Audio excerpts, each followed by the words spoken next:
السلام عليكم، معكم عبد الرحمن السقا، وهذه أول حلقة من برنامج موضوع مع السقا. وموضوعنا اليوم بيكون عن قصة ستاربكس وكيف بدأ وكيف وصل للعالمية والصعوبات اللي واجهت عملاق القهوة. جيري بالدوين، زيف سيجل، وجوردن بوكر، الثلاثة كانوا أصدقاء وزملاء دراسة بجامعة سان فرانسيسكو الأمريكية، وكان جيري مدرس لغة إنجليزية وزيف مدرس تاريخ وجوردن كاتب في عدة صحف ومجلات أمريكية. ويوم من الأيام اجتمع ثلاثتهم عند ألفريد بيت، مؤسس بيتس كوفي اللي هو من أشهر محلات القهوة بأمريكا، ويعتبر ألفريد بيت هو اللي أدخل صناعة القهوة المختصة في سوق القهوة الأمريكية وأحد المؤثرين في عالم صناعة الأعمال. وبعد اجتماعهم مع ألفريد بيت وبعد ما أخبرهم عن تجربته ونظرته لسوق القهوة في أمريكا، قرروا الثلاثة يشتركون ويفتحون محل قهوة. وأول شيء اتفقوا عليه على أن اسمه يبدأ بحرفي ST، فكان أول اتفاق كلمة ستاربو، بعدين قالوا لا خلينا نسميه ستاربك، وآخر شيء اتفقوا عليه كلمة ستاربكس. وفتحوا أول فرع لهم بمدينة سياتل الأمريكية سنة 1971. وفي سنة 1986 بدأوا يبيعون الإسبريسو، وكان واصل عدد فروعهم إلى 6 وكلهم بمدينة سياتل فقط. وسنة 1987 قرر الشركاء المؤسسون الثلاثة بيع ستاربكس ب $3,800,000 لهوارد شولتز ومعه كم مستثمر. وهنا نرجع شوي كم سنة للوراء. فبالنسبة لهوارد شولتز فهو كان يعمل بستاربكس في بداية الثمانينات، وكان مدير للمبيعات والتسويق، وكان يسافر لإيطاليا ويرجع لمجلس الإدارة بأفكار جديدة، وكانوا يقبلون بعضها ويرفضون بعضها. ومن الأفكار اللي جابها هوارد شولتز من إيطاليا لستاربكس هي تحويل الفروع لمقاهي بدل من محلات لبيع القهوة فقط.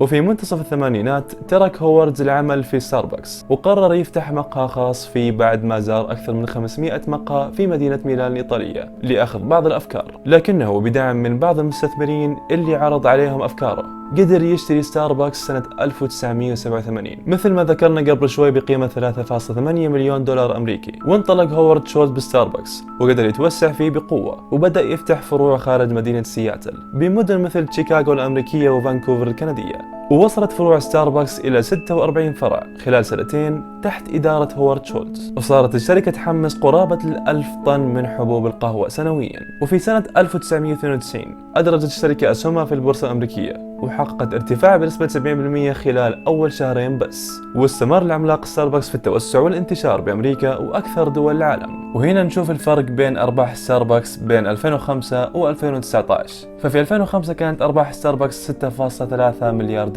بينما أرباح 2013 كانت $14.7 مليار. أما 2019 كانت أرباح ستاربكس $26.5 مليار. يعني خلال 13 سنة ارتفعت أرباح ستاربكس 4 أضعاف. ويقال أن ستاربكس استحوذ على 57% من مبيعات القهوة عالميا، يعني أكثر من النصف، وهذا يعتبر إنجاز خيالي. واليوم ستاربكس عندهم أكثر من 31 ألف فرع في 79 دولة حول العالم، 13,300 فرع منهم في أمريكا، بينما 3,500 فرع في الصين، وأكثر من 460 فرع في العالم العربي.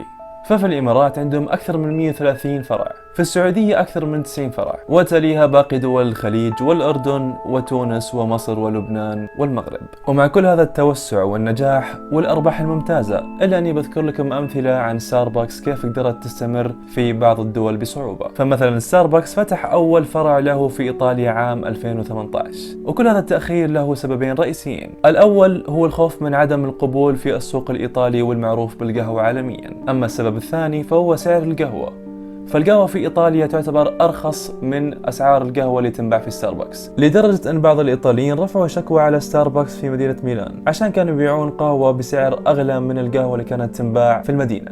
أما في تركيا قدر ستاربكس ينجح ويستمر بعد ما قام بخطوة جريئة جدا، اللي أنه يبيع القهوة التركية. وفعلا نجحت الخطة وانتشر ستاربكس في تركيا، واليوم عندهم أكثر من 400 فرع. ومن أسوأ التجارب لستاربكس هو دخولهم السوق الأسترالي، وكان أول فرع لهم في أستراليا سنة 2000، وخلال 7 سنوات فتحوا 90 فرع. ومع هذا التوسع السريع إلا كانت النتيجة سلبية لأسباب مشابهة لتجربتهم الإيطالية. وخلال ال7 سنوات الأولى حقق ستاربكس خسائر تجاوزت $100 مليون، واضطروا أنهم يقفلون 61 فرع ويكتفون ب 39 فرع في أستراليا.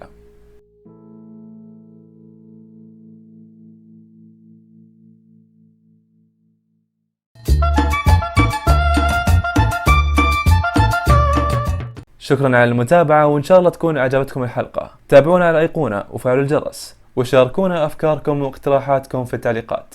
السلام عليكم.